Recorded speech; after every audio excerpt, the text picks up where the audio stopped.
लंबी सोच का भी हिस्सा है। आपने गुजरात के अंदर औद्योगिकीकरण का जो माहौल बनाया, जो किया, उसका गुजरात के इस मॉडल को क्या अखिल भारतीय स्तर पर, राष्ट्रीय स्तर पर अमल किया जा सकता है? पहली बात यह है, उस पर कितना फोकस रहेगा? पहली बात यह है, भारत एक संघीय ढांचा है। हमने राज्यों को प्रोत्साहित करना चाहिए। केंद्र की नीतियां ऐसी हो जो सब राज्यों की उनकी क्षमता के अनुसार कार्य करने का अवसर दें। अगर मुझे मान लीजिए दिल्ली में के सरकार के पास किसी देश का एक डेलीगेशन आया, वो इन्वेस्टमेंट करना चाहता है, तो दिल्ली सरकार कहाँ इन्वेस्टमेंट कराएगी?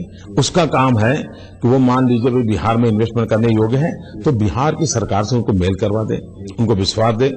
उसको विश्वास होना चाहिए बिहार की सरकार और दिल्ली की सरकार दोनों मेरे साथ है। आज वो एनवायरमेंट नहीं है, आज वो एनवायरमेंट नहीं। आपको मैं हैरानी होगी, गुजरात में हमने वाइब्रेंट गुजरात समिट किया, दुनिया भर के इन्वेस्टर्स यहाँ आए, भारत सरकार के इनकम टैक्स डिपार्टमेंट ने नोटिस भेज दिया कि तुम गुजरात क्यों जा रहे हो। दिल्ली सरकार ने राज्यों के विकास में कभी आड़े नहीं आना चाहिए। औद्योगिक विकास के लिए ये बातें बहुत बड़ी मदद करती हैं। ऐसे ही राष्ट्रीय सुरक्षा के मामले में भी नरेंद्र मोदी की दृष्टि अलग है। सुरक्षा के मसले पर वे केंद्र सरकार के मंत्रालयों के कामकाज का सवाल उठाते हैं। पहली बात है, भारत सरकार के पास जितने डिपार्टमेंट हैं वो मिजरेबली फेल हुए हैं। जिन डिपार्टमेंट विभागों में थोड़ा राज्य का कंट्रीब्यूशन में थोड़ा कुछ भी हुआ है, लेकिन जो भारत सरकार के डिपार्टमेंट, चाहे एविएशन हो, चाहे फॉरेन पॉलिसी हो, चाहे डिफेंस हो, चाहे इंटरनल सिक्योरिटी हो, मिजरेबली फेल गए हैं। आप देखिए रक्षा के क्षेत्र में कभी हमने देखा है कि सेना और डिफेंस मिनिस्टर के बीच में तनाव हो? 60 साल हो गए, इंदिरा जी जैसे लोग राज करते थे। क्या कभी सेना में हिंदू कौन मुसलमान कौन ये गिनती करने का पाप हुआ है क्या? ये काम किया जा रहा है। आज देखिए हमारी पनडुब्बियां डूब रही है, हमारे सेना के जवान मारे, क्यों? सब कहते हैं भाई फाइनेंशियल सपोर्ट नहीं है, डिसीजन मेकिंग प्रोसेस नहीं है, इसलिए हमारे संसाधनों को भी हम आधुनिक नहीं कर पा रहे हैं। हमारे जवान कुछ तो इसलिए मारे जा रहे हैं कि ट्रक ऐसी है पहाड़ों पे जा नहीं पाती और बाद में उनको मरने की नौबत आती है। कम से कम हमारी सेना को आधुनिक कैसे बनाए, वेल इक्विप कैसे रखें, उनमें डिसिप्लिन की दिशा में और सरकार और सेना के बीच में तनाव नहीं होना चाहिए, एक कोऑर्डिनेटेड एफर्ट्स होना चाहिए। और हम किसी को मारने के लिए सेना तो तैयार नहीं करते हैं, हम आत्मरक्षा के लिए सेना तैयार करते हैं, हमारे देश की आवश्यकताओं के लिए सेना तैयार करते हैं। चीन, पाकिस्तान, उनके जो रवैये हैं, अब आने वाले दिनों में अफगानिस्तान से अमेरिका जाने वाला है, क्या हमने विजुलाइज किया है? उसके बाद हमारी सीमा पर क्या क्या समस्या आने वाली है, उसके लिए हमने हमारी सेना को अभी से तैयार किया है क्या? उस दिशा में जो सोच होनी चाहिए वो आज नहीं है। सेना के जवानों के सर काट लिए जाते हैं और एक आध बयान दे दिया जाता है, बाद में कुछ नहीं होता है। पर उसमें भी सेना एक बयान देती है, पार्लियामेंट में डिफेंस मिनिस्टर दूसरा बयान देते हैं और इसका मजा पाकिस्तान उड़ाता है। तो ये स्थितियां बदलनी चाहिए। पर इस स्थिति के लिए आपने कहा कि जो केंद्र सरकार की जो मिनिस्ट्रीज है, जो वहां की जो ढांचा है वो ज्यादा जिम्मेवार, या मतलब वो ढांचा भी, वो मिनिस्ट्री भी नेतृत्व की वजह से ठीक हो सकता है? यूपीए सरकार के पास कोई विजन ही नहीं है, कोई कमिटमेंट नहीं है, राष्ट्र रक्षा इनकी प्रायोरिटी नहीं है। ये सबसे बड़ा संकट है और ये पूरी सरकार को मैं जिम्मेवार गिनता हूं, उनके एनएसी को भी इसमें मैं जिम्मेवार गिनता हूं, वो सबको जिम्मेवार करता हूं, मैं एक व्यक्ति को जिम्मेवार नहीं करता हूं, पूरे उनकी इस वजह। अब मुझे बताइए, आज हम अरबों खरबों का इंपोर्ट करते हैं डिफेंस इक्विपमेंट का, क्या भारत के नौजवान डिफेंस इक्विपमेंट नहीं बना सकते क्या? डिफेंस ऑफसेट हम नहीं बना सकते क्या? क्यों ना हम एक प्रोग्रेसिव एग्रेसिव पॉलिसी न बनाए? क्या हमारे हिंदुस्तान के उद्योगकार, हमारे हिंदुस्तान के नौजवान, हमारे हिंदुस्तान के इंजीनियरिंग यूनिवर्सिटी कॉलेजेस वो डिफेंस के लेकर के नए कोर्सेज चालू करें और हम अपनी आवश्यकताओं के अनुसार हमारे साधन हम बनाएं? और क्यों हिंदुस्तान सपना न देखें कि हम आज दुनिया से हम शस्त्रास्त्र इंपोर्ट करते हैं, हम वो ड्रीम करें कि हम दुनिया के देशों को एक्सपोर्ट करेंगे।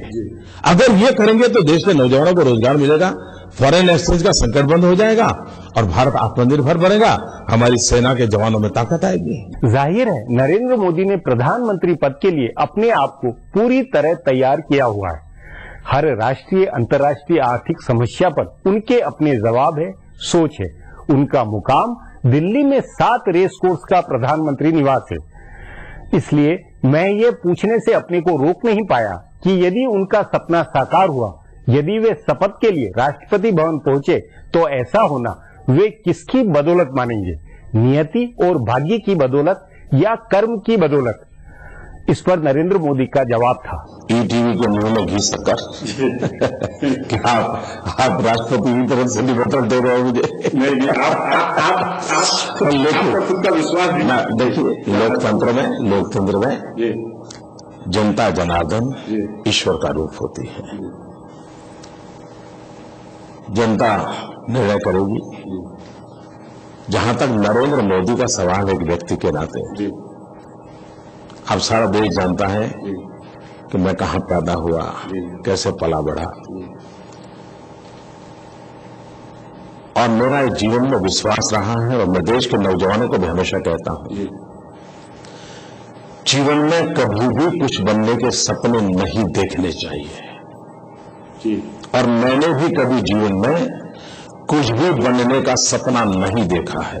मैं आज 27 तारीख को आपसे बात कर रहा हूं, तब भी मैं कह रहा हूं कि मैंने जीवन में कुछ बनने के सपने नहीं देखे। हाँ, करने के सपने देखने चाहिए, उन सपनों को पूरा करने के लिए जीवन जुटा देना चाहिए। और मेरा क्या कर रहा है? देश की सेवा करनी है, समाज की सेवा करनी है। दलित, पीड़ित, शोषित, आदिवासी, गरीब, वंचित, इनके कल्याण के लिए मेरा जीवन काम आए, इस मकसद से घर छोड़ा है, इसी मकसद से परिवार छोड़ा है, इसी मकसद से गांव छोड़ा है। भारत मेरी मां है, 125 करोड़ देशवासी मेरा परिवार है। इस परिवार में मैं खप चुका हूं और यही करने का लेकर के सपना लेकर निकला। इसी पर बनने का सपना नहीं, करने का सपना, ये मैं बार बार कहता हूं। बनना वाली बहुत छोटी बातें होती हैं, कुछ करना ये बहुत बड़ी बात है। आप बचपन से अपने इरादों के धुनी रहे, कुछ करने के धुनी रहे, और उसी लिए घर बार छोड़कर प्रचारक बने। लेकिन प्रचारक बनते हुए जो एक आपकी सोच थी, वो सोच और आज जो मौजूदा सोच है, वो किस मुकाम में, उसमें मतलब कितनी प्राप्ति, कैसे वो सोच यहां तक कैसे पहुंची? पहली बात है, बच्चा 5वीं कक्षा में अगर एडमिशन लेता है, 7वीं कक्षा में एडमिशन लेता है, 8वीं कक्षा में एडमिशन लेता है, वो एक नींव बनती है जो आगे जाकर के वो बहुत बड़ा साइंटिस्ट बनेगा, आगे नोबेल प्राइज विनर बनेगा, आगे रिसर्चर बनेगा। लेकिन ये नींव वहां पक्की होती है। मुझे बचपन में राष्ट्रीय स्वयंसेवक संघ के द्वारा देश के लिए जीने के संस्कार मिले हैं, डिसिप्लिन से जीने के लिए संस्कार मिले हैं, कठोर परिश्रम करने के लिए संस्कार मिले हैं, खुद के लिए नहीं औरों के लिए सोचने के संस्कार मिले हैं। और मैं इसके लिए राष्ट्रीय स्वयंसेवक संघ का ऋणी हूं, जिन्होंने मुझे स्वयं, आज लोग, मैं जब दौरा करता हूं, लोग मुझे पूछते हैं, मोदी जी आप थकते नहीं हो क्या? आप सुबह शाम इतने दिनों से दौड़ रहे हो। उसका मूल कारण है, संघ के अंदर कठोर परिश्रम की मेरी ट्रेनिंग हुई है। खुद के लिए कम सोचना, जिम्मेवारियों को पूरा करने के लिए ज्यादा सोचना, ये मुझे बचपन से ट्रेनिंग ये है। लेकिन उसके साथ में मूल भाव समाज सेवा का था। लेकिन समाज सेवा के साथ राज या सत्ता का जो मुकाम बना, ये कन्वर्ट कैसे? मेरे लिए आज भी राजनीतिक क्षेत्र ये एम्बिशन नहीं है, एक मिशन है। हमारे लिए राजनीति सर्वोपरि नहीं है, राष्ट्र नीति सर्वोपरि है। हमारे लिए सत्ता सब कुछ नहीं है, समाज भक्ति सब कुछ है। यही तो हमारे संस्कार हैं, जो हम जहां भी बैठेंगे, जिस जिम्मेवारी के साथ बैठेंगे, जिस दायित्व को निभाएंगे, 125 करोड़ देशवासियों का कल्याण, भारत मां फिर से एक बार जगत गुरु का स्थान प्राप्त करे, विश्व की स्पर्धा में हमारी भारत माता भी एक शक्ति बन करके उभरे, ये हर भारतवासी का सपना होना चाहिए। सिर्फ नरेंद्र मोदी का नहीं, 125 करोड़ देशवासियों का सपना होना चाहिए। ये आपने घर छोड़ते हुए या पारिवारिक बंधनों से मुक्त होते हुए आरएसएस ज्वाइन करते हुए ये इरादा, ये उद्देश्य किया था? दिन मुझे जितना भी मौका मिलेगा, अगर एक गरीब की सेवा करने का मौका मिलेगा तो 1 की करूंगा, 50 की सेवा करने का मौका मिलेगा 50 की करूंगा, 5 लाख की सेवा करने का मिलेगा मौका मैं 5 का करूंगा, 6 करोड़ की सेवा करने का मौका मिलेगा तो 6 करोड़ की करूंगा, 125 करोड़ की सेवा करने का मौका मिलेगा तो 125 करोड़ की करूंगा। स्केल बदलता जाएगा, इरादा नहीं बदलेगा, रास्ता नहीं बदलेगा। मतलब वो नियति जहां ले गई, आप इसमें नियति को अपना भाग्य को ज्यादा मानेंगे योगदान इस मुकाम पे, या कर्मवादी होने के का ज्यादा मानेंगे? मैं मानता हूं देश के लिए जो 3 चीजों की सबसे बड़ी आवश्यकता है, वो नेता, नीति और नियत। बाद ही अगर ये ठीक हुआ तो नियति भी तो अच्छा सोचती है। मोदी जी अब एक ब्रेक लेंगे, ब्रेक के बाद बातचीत हो जाएगी। उसमें सोशल मीडिया में नरेंद्र मोदी के प्रति पैदा उम्मीदों के सैलाब पर चर्चा है। मगन बीजेपी के वज़ीर-ए-आज़म के उम्मीदवार नरेंद्र मोदी के इंटरव्यू के इस हिस्से का तज्जिया कर रहे हैं ETV news network head Jagdish Chandra. उनके आर्थिक एजेंडा का सवाल है। उन्होंने 2 बातें बहुत सार में कही हैं, संक्षेप में कही हैं कि टैक्स रिफॉर्म्स बेसिकली और मोर जॉब्स, ज्यादा नौकरियां और टैक्स रिफॉर्म्स, जिसमें खास तौर पे उन्होंने औद्योगिक जगत को यह साफ मैसेज दिया है वे रेट्रोस्पेक्टिव टैक्स में नहीं जाएंगे। और साफ तौर पर उन्होंने कहा है कि रेट्रोस्पेक्टिव टैक्स लगाने से सारी इकोनॉमी की क्रेडिबिलिटी, सरकार की विश्वसनीयता वहीं खत्म हो जाती है। इसके अलावा स्किल डेवलपमेंट, मैन्युफैक्चरिंग रिवाइवल और प्राइवेट सेक्टर में एंटी करप्शन लॉज को इंप्लीमेंट करने की बात जो मोदी कह रहे हैं वो भी निश्चित तौर पे महत्वपूर्ण है।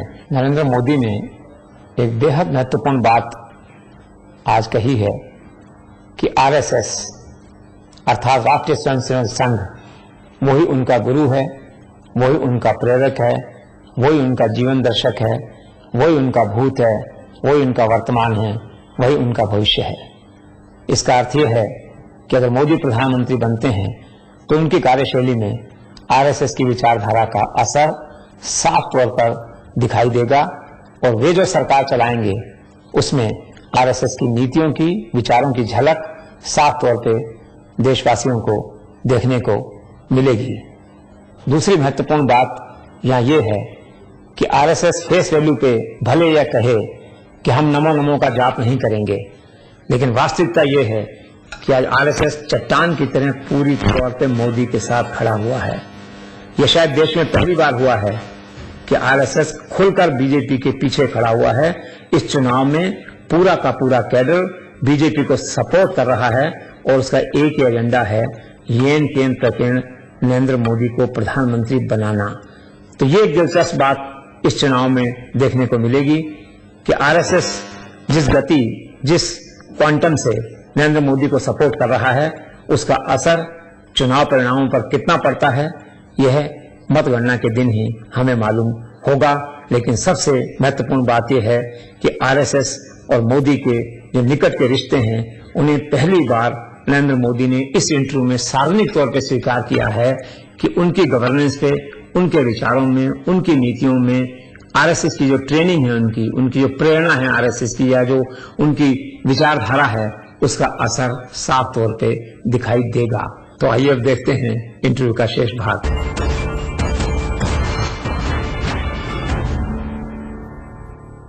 नरेंद्र मोदी को लेकर सोशल मीडिया में उम्मीदों का उफान आया हुआ है, मगर नरेंद्र मोदी का कहना है कि लोगों का उम्मीद करना गलत नहीं है।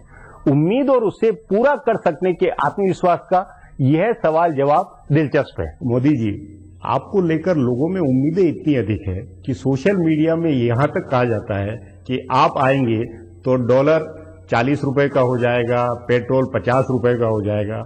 इतनी ज्यादा उम्मीदें, इन उम्मीदों का भार आप महसूस नहीं करते? और क्या ये उम्मीदें, इस तरह की उम्मीदें पूरी की जा सकती? कैसे होगा ये सब?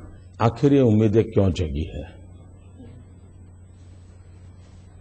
और ये उम्मीदें वाजिब नहीं है क्या? क्या हिंदुस्तान का रुपया ताकतवर नहीं होना चाहिए क्या? क्या हिंदुस्तान के नागरिकों को महंगाई से बचने के रास्ते नहीं होने चाहिए क्या? तो जहां तक जनता की उम्मीदें हैं, मैं मानता हूं उन्होंने किसी को ये नहीं कहा है कि आसमान के तारे तोड़ करके लाओ। जनता ये नहीं कह रही है कि मेरे घर के आगे रोल्स रॉयस कार रख दो। मिनिमम चीजें मांग रही है जनता की, और सरकार का ये दायित्व है आजादी के 60 साल के बाद। और मैं तो मानता हूं 7 साल के बाद भारत की आजादी के 75 वर्ष होंगे। हम याद करें, स्मरण करें उन महापुरुषों का जिन्होंने आजादी के लिए जंग किया, जिंदगी जेलों में खपाई, कुछ ने फांसी के फंदे पर लटक गए। जिन सपनों को लेकर के उन्होंने आजादी के लिए लड़ाई लड़ी, क्या ऐसा हिंदुस्तान हम उनको दे सकते हैं? हम अभी से तय करें कि आजादी के 75 साल जब मनाएंगे, देश जब आजादी का अमृत पर्व मनाता होगा, तब ऐसा हिंदुस्तान हम लोगों को देंगे। अगर ये भाव बनाएंगे तो जनता भी आपके साथ जुड़ेगी। विकास ये सरकार का एजेंडा नहीं होता है, विकास 125 करोड़ देशवासियों का एजेंडा होता है। लाल बहादुर शास्त्री ने ये करतब करके दिखाया था। उन्होंने जब कहा जय जवान जय किसान, और उस समय हम विदेशों से गेहूं लाते थे, इसी देश के किसानों को उन्होंने ललकारा, इसी देश के किसानों ने देश के अन्न के भंडार भर दिए। क्या सरकार की ऑफिस में अन्न पैदा होता था क्या अन्न वही हर एक के टबे पे उगाया जाता क्या? किसानों ने करके दिखाया। परिवर्तन इसी प्रकार से आता है। आप 125 करोड़ देशवासियों की शक्ति का महात्मा समझो, उनके सपनों को पूरा करने का अवसर दो। आप देखिए हिंदुस्तान कितना भाग्यवान है। 65% जनसंख्या 35 से कम आयु की है। सारी दुनिया हम पे ईर्ष्या करे, ऐसा हमारा देश है। हम उन नौजवानों को अवसर दें, सारे सपने पूरे हो सकते हैं। नहीं, यही जो आपने कहा कि जो 60 साल से जो लोगों के सपने थे, उम्मीदें थी, वो आज सब एक तरह से बिल्कुल उम्मीद का प्रतीक आप बने हैं। उस उम्मीद में नौजवान भी खास तौर पे बहुत उम्मीदें, जो 35 साल से कम की उम्र का जो नौजवान है, लेकिन नौजवान बहुत जल्दी असहज होता है, बहुत जल्दी धैर्य खोता है। उनको अगर जल्दी से नतीजे नहीं मिले तो उसकी जो जोखिम है, उसके जो खतरे हैं, वो क्या आप मानते गंभीर नहीं होंगे? मैं नहीं मानता हूं। जैसा आप नौजवान का एनालिसिस करते हैं वैसा मैं नहीं करता। पीढ़ी काफी बदल चुकी है। आज का नौजवान प्लस माइनस हर चीज का एनालिसिस करता है, वो स्थितियों को समझता है, और अगर उसको विश्वास हो जाए हाँ कदम सही दिशा में है, तो उसके बाद जितनी धीरज है उतनी धीरज किसी के पास नहीं है। और इसलिए हम हमारी युवा पीढ़ी की शक्ति, उसका एनालिटिकल माइंड, उसका काम करने का उत्साह, इसको कम ना आके उस पर भरोसा करें। आवश्यकता इतनी है कि उसके और आपके बीच डिस्कनेक्ट नहीं होना चाहिए। अगर आपका और उसका कनेक्ट रहता है, आप उसकी बात को समझते हैं, आप उसको भी कहते हो छोड़ो यार अभी ये दो करेंगे, तो देश का युवा चलने को तैयार है। उस अनुसार युवा के मसलों के ऊपर आप कौन सी दो तात्कालिक प्राथमिकताएं जिनके ऊपर आप फोकस करेंगे, कौन सी हो सकती है? शिक्षा, रोजगार या? सबसे बड़ी बात है रोजगार, जॉबलेस ग्रोथ, जिसके लिए यूपीए की 10 साल की पहचान है। जॉबलेस ग्रोथ ये बहुत बड़ा संकट बना है। विकास के हमारे पैमाने क्या हो? विकास अगर हम औद्योगिक विकास चाहते हैं, कृषि विकास चाहते हैं, तो जैसे उत्पादन बढ़े, साथ साथ रोजगार बढ़ने चाहिए, रोजगार के अवसर बनने चाहिए। दूसरा, जैसे मैं टूरिज्म कहता हूं, टूरिज्म का सीधा लाभ नौजवानों को रोजगार मिलने वाला है। हमारे विकास का, अब जैसे आउटसोर्सिंग होता है, हमारे देश में रिसर्च पर हम बहुत कम बल देते हैं। रिसर्च और इनोवेशन ये हमारी प्राथमिकता होनी चाहिए। उस नाते हायर एजुकेशन लीजिए। आज देखिए पेटेंट रजिस्ट्रेशन में हम बहुत पीछे हैं। क्या हिंदुस्तान के नौजवानों के पास टैलेंट नहीं है? अगर हम इंटेलेक्चुअल प्रॉपर्टी राइट के क्षेत्र में हमारे नौजवानों का भी रुतबा बना दें, तो दुनिया उसी से तय करेगी कि भाई कौन देश आईपीआर में आगत है, कौन देश पेटेंट रजिस्ट्रेशन में आगे है, कौन देश रिसर्च कर रहा है, इनोवेशन कर रहा है। ये दुनिया के पैमाने बदल चुके हैं। उन पैमानों पर हम बल देंगे, हमारी जो नई पीढ़ी है, जो नौजवान है, उसको कर सकता है। वो नौजवान और नई पीढ़ी बुनियादी तौर पर ये भी चाहती है कि मेरिट को महत्व मिले, आरक्षण और ये तमाम चीजें पीछे जाए, बदलते वक्त के साथ नई तरह की कसौटियों पे उनको अवसर मिले। इस बारे में आपका क्या सोचना? देखिए, मेरे गुजरात के अंदर जब मैं आया तो इंजीनियरिंग में 13,000 सीटें थी, और आरक्षण के इश्यू को लेकर के तनाव पैदा होता था। आज मेरे यहां 1 लाख से ज्यादा इंजीनियरिंग की सीट हो गई। आज कोई प्रॉब्लम ही नहीं है। आप विकास ऐसा करो सबको मिले अवसर। कोई लूटना नहीं चाहता है, कोई लूटना नहीं चाहता है, लेकिन अगर हम सबको अवसर नहीं देंगे तो कैसे रहेगा? गरीब से गरीब, दलित हो, पीड़ित हो, शोषित हो, आदिवासी हो, सबको हक मिलना चाहिए। नरेंद्र मोदी महिला विकास और आरक्षण को लेकर एक अलग सोच लिए हुए हैं। देखिए, हमने गुजरात के अंदर पंचायतों में महिलाओं के लिए 50% आरक्षण किया, लेकिन हमारा दुर्भाग्य है कि यहाँ जो गवर्नर बैठे हैं वो एक महिला है, उस पर साइन करने को तैयार नहीं। कितने महीने हो गए, कितने साल हो गए, वो अटका के बैठे हैं। हम इसमें प्रतिबद्ध हैं, उनको अवसर मिलना चाहिए, विमेन एम्पावरमेंट पर सोचना चाहिए। लेकिन सबसे बड़ी बात है, हमारे सामाजिक जीवन में ये जो भेदभाव का भाव पड़ा है, स्त्री और पुरुष में जो भेदभाव का एक ऐसी सोच पड़ी हुई है, इस पर हमने बहुत काम करना पड़ेगा। सामाजिक स्तर पर करना पड़ेगा, सांस्कृतिक स्तर पर करना पड़ेगा, शिक्षा व्यवस्था में करना पड़ेगा। ये बदलाव चाहना चाहिए। स्त्री और पुरुष का भेद ये हमारे मानसिक अवस्था में होना ही नहीं चाहिए, ये पहली आवश्यकता है। दूसरा, मैं स्पष्ट करता हूं कि महिलाओं को अपने जीवन के निर्णय करने का हक मिलना चाहिए। बेटी को जन्म लेने का आज हक है कि नहीं, सवाल है, उसको हक मिलना चाहिए। उसको कितना पढ़ना, कहां पढ़ना, कैसे पढ़ना, उसका निर्णय आज वो नहीं कर पा रही है, उसको हक मिलना चाहिए। शादी कब करनी, नहीं करनी, उसका निर्णय करने का हक बेटी को मिलना चाहिए। कैरियर बनानी है तो कैरियर कैसी बनानी, कब बनानी, कहां बनानी, बेटी को निर्णय करने का हक होना चाहिए। शादी कब करें, परिवार कितना बड़ा बनाए, 2 बच्चे करें, 3 बच्चे करें, न करें, उसका निर्णय करने का भी बेटी को हक होना चाहिए। ये हमारी समाज व्यवस्था में लाना पड़ेगा। सामाजिक सुधार के दायरे में या समाज व्यवस्था के मामले में, लेकिन हक और कानून बनाने, क्योंकि महिला आरक्षण और ये बाकी जो सुरक्षा को लेकर जितने कानून बने, मैं आपको बताता हूं कैसे बदलाव आता है। गुजरात में हमने एक समरस ग्राम की योजना की। समरस ग्राम की मूल कल्पना तो विनोबा भावे जी की थी, तो मैंने लागू किया मेरे राज्य में। गांव के लोग मिलकर के सर्वसम्मति से अपनी पंचायत की रचना करें। उसमें वुमेन आरक्षण भी होती है, दलित आरक्षण भी होता है, ट्राइबल सब होता है, लेकिन गांव सर्वसम्मति से करता है। और जो लोग ये करते हैं उनको मेरे यहाँ विकास के लिए स्पेशल राशि हम देते हैं। कुछ गांव ऐसे निकले जिन्होंने तय किया कि हमारी पूरी बॉडी में एक भी पुरुष नहीं होगा। करीब करीब 250-300 गांव ऐसे हैं मेरे राज्य में जिसका पूरा कारोबार महिलाएं चलाती हैं। जब उस गांव ने तय किया कि हमको महिलाओं को कारोबार देना है, सरपंच महिला होगी, पंचायत के सभी सदस्य होंगे, बोर्ड होता है तो एक भी पुरुष वहां नहीं होता है, तो मैंने तय किया उनको पूरी मदद करूं। और आज मेरा अनुभव है कि महिलाओं द्वारा संचालित गांवों में विकास बहुत तेजी से हुआ है। हमें अवसर देना चाहिए। सरकार की तरफ से इनिशिएटिव लेने पड़ते हैं, सरकार की तरफ से जिम्मेवारी लेनी पड़ती है। कानून के मामले में एक ही आपने पहले कहा कि कई कानूनों का अपने अंबार लगा हुआ है, पुराने कानून और अप्रासंगिक कानून को हटाने की, और ये भी बात उनकी है। सुधार, कानूनन तौर पर सुधार, और एक उसी के साथ में कानून व्यवस्था, अदालती व्यवस्था या जो न्यायपालिका को या मुकदमों को लेकर, और पुलिस व्यवस्था, इसको लेकर आपकी क्या सोच है? देखिए, कभी कभी तो मुझे लगता है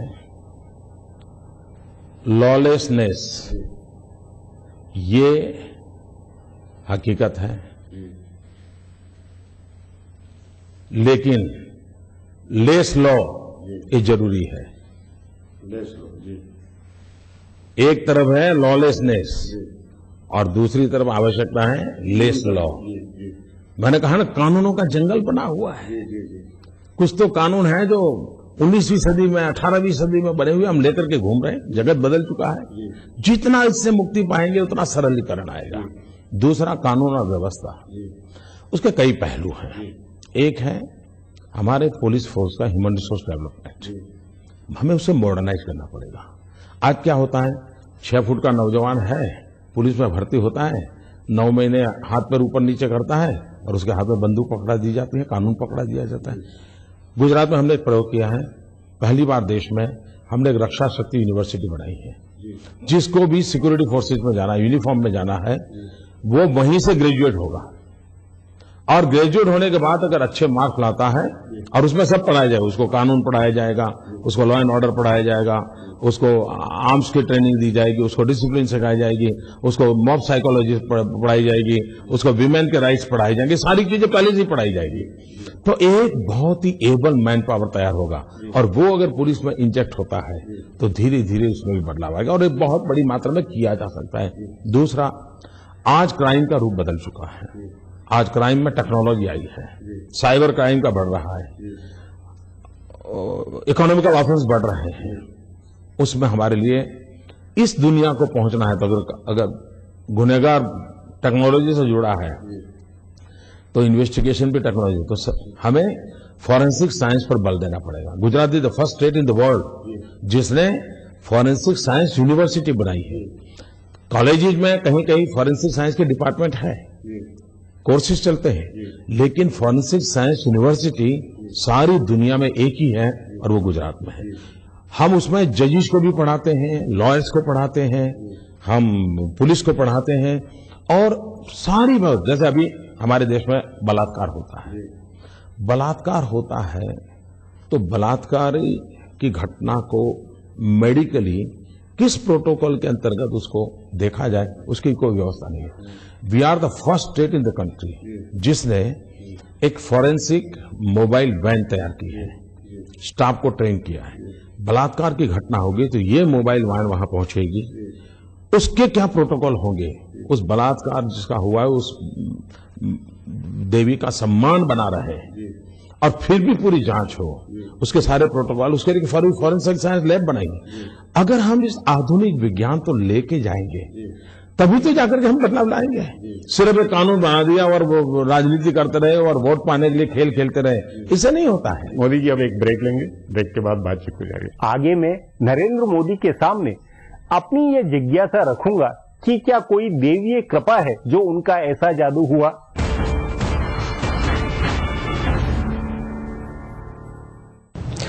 मगन बीजेपी के वज़ीर-ए-आज़म के उम्मीदवार नरेंद्र मोदी के इंटरव्यू के इस हिस्से का तज्जिया कर रहे हैं ETV news network head Jagdish चंद्र।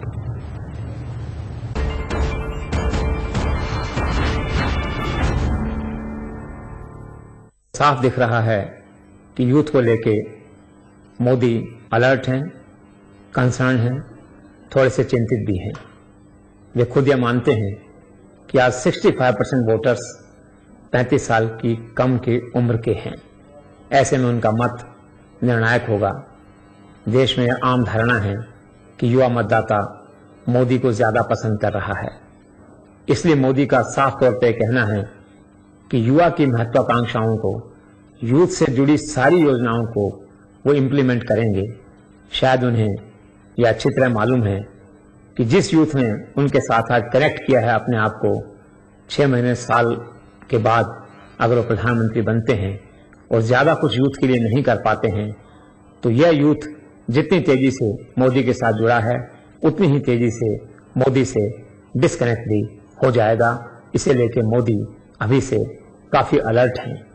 एक दूसरी महत्वपूर्ण बात यूथ से जुड़ी हुई उन्होंने कही कि आरक्षण कोई मुद्दा नहीं है।